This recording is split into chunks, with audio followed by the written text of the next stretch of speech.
Halo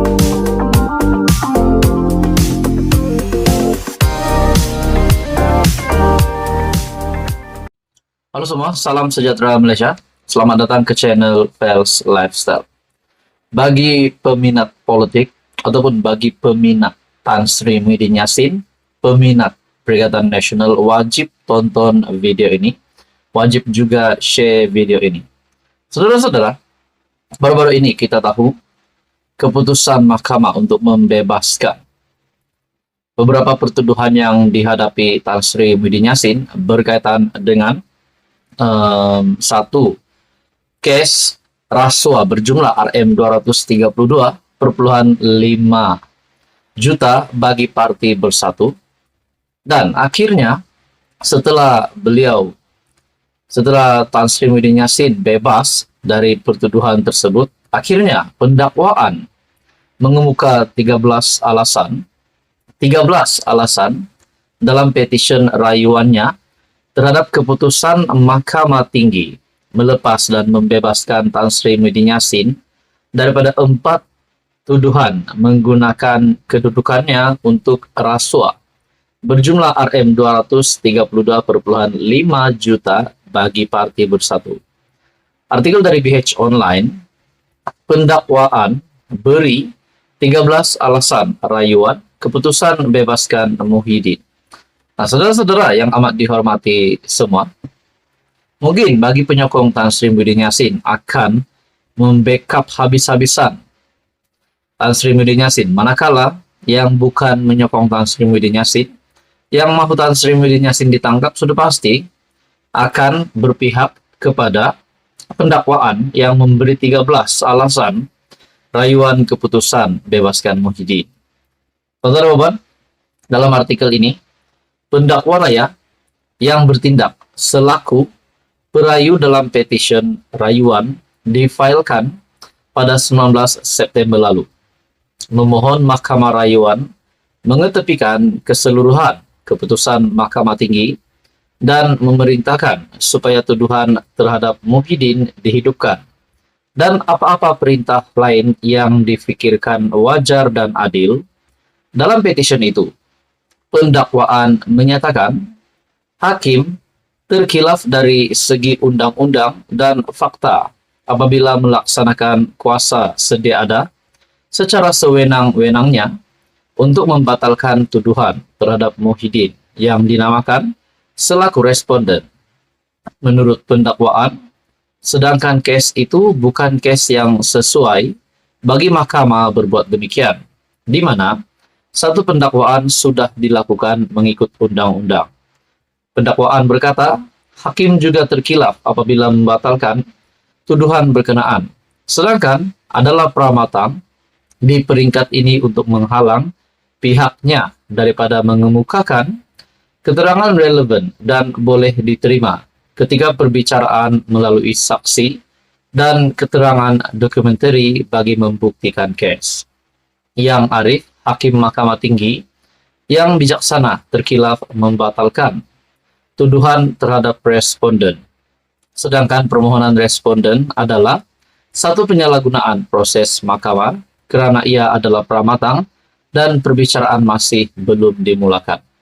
Tuan-tuan, adakah di sini setelah Muhyiddin Yassin menerima keputusan dari mahkamah, dibebas dan dilepaskan, seperti apa yang dinyatakan di dalam artikel ini, keputusan Mahkamah Tinggi melepas dan membebaskan Tan Sri Muhyiddin Yassin, dan akhirnya pihak pendakwaan mengemuka 13 alasan dalam petition rayuannya.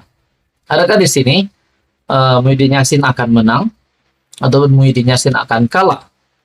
Nah, kalau Muhyiddin Yassin kalah, sudah pasti beliau tetap dengan pertuduhan tersebut dan berisiko untuk dikenakan tindakan undang-undang sekiranya didapati bersalah. Bagi saya ini pasti, kalau benar berlaku, Muhyiddin Yassin pasti akan menerima pada. Jadi saudara-saudara, menurut Anda, apa pula komen Anda? Terus sama-sama di dalam channel ini untuk info yang seterusnya. Mohon bantu channel ini dengan menekan butang like, dipersilakan share video ini, dan tekan butang subscribe. Halo semua, salam sejahtera Malaysia. Selamat datang ke channel Fels Lifestyle. Saudara-saudara, akhirnya hari ini terdapat satu lagi berita yang menyebut nama salah satu bos besar ataupun kepimpinan tertinggi Perikatan Nasional, yaitu Azmin Ali. Sudah pasti Azmin Ali adalah salah satu pemimpin PN ataupun pemimpin politik yang dikenali ramai, yang disanjung ramai juga. Teman-teman, satu artikel dari My Metro menyebut tentang satu case ataupun satu situasi berkaitan dengan fitnah. Disebut juga di sini Azmin, yang kononnya ataupun Azmin nafi keluar kenyataan fitnah Guan Eng.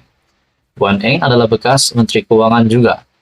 Tonton dalam artikel ini, Datuk Seri Muhammad Azmin Ali menafikan dakwaan beliau mengeluarkan sebarang kenyataan berunsur fitnah terhadap bekas Menteri Keuangan Lim Guan Eng ketika berucap pada kempen PRU 15 di Lunas Kedah pada 12 November tahun lalu. Rupanya perkara ini sudah berlaku sejak November tahun lepas lagi, semasa kempen pilihan raya umum yang ke-15 yang lalu. Nah, teman-teman, nama Azmin Ali disebut di sini,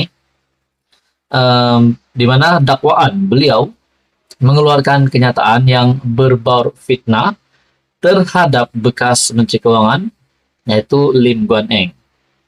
Dalam pernyataan pembelaan terhadap saman yang difailkan terhadapnya, Muhammad Azmin menafikan beliau ada menyebut perkataan langsi ketika berucap pada kempen itu dan meletakkan Lim atas beban bukti yang kukuh untuk membuktikan bahwa beliau, yaitu Muhammad Azmin, telah menyatakan perkataan berkenaan. Nah, saudara-saudara, Azmin Ali yang disaman disebabkan didakwa mengeluarkan kenyataan berbau fitnah. Nah, setelah beliau disaman, kalau dapat dibuktikan bahwa beliau bersalah, adakah Azmin Ali berisiko untuk ditangkap ataupun dikenakan tindakan undang-undang? Itu pun kalau dapat dibuktikan bersalah.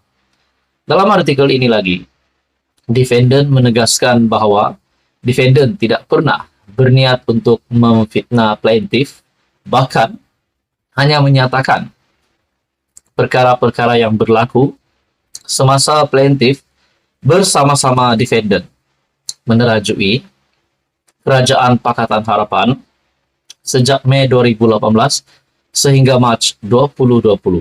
Kata beliau dalam pernyataan pembelaannya yang difailkan di Mahkamah Tinggi Sungai Petani pada Isnin lalu.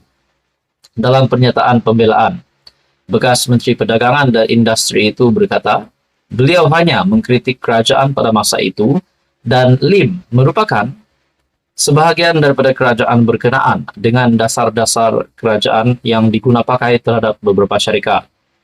Lim telah memfailkan saman fitnah terhadap Muhammad Azmin pada 17 April lalu. Beliau mendakwa Muhammad Azmin telah membuat kenyataan berbau fitnah terhadapnya dalam satu majlis di Lunas Kedah pada 12 November tahun lalu sebelum PRU 15 yang dihadiri media membuat liputan kempen pilihan raya. Teman-teman, apa komen Anda berkaitan dengan isu ini? Adakah Azmin Ali di sini dapat dibuktikan bersalah ataupun Azmin Ali dapat membela dirinya? Saudara-saudara, teruskan bersama di dalam channel ini untuk info yang seterusnya.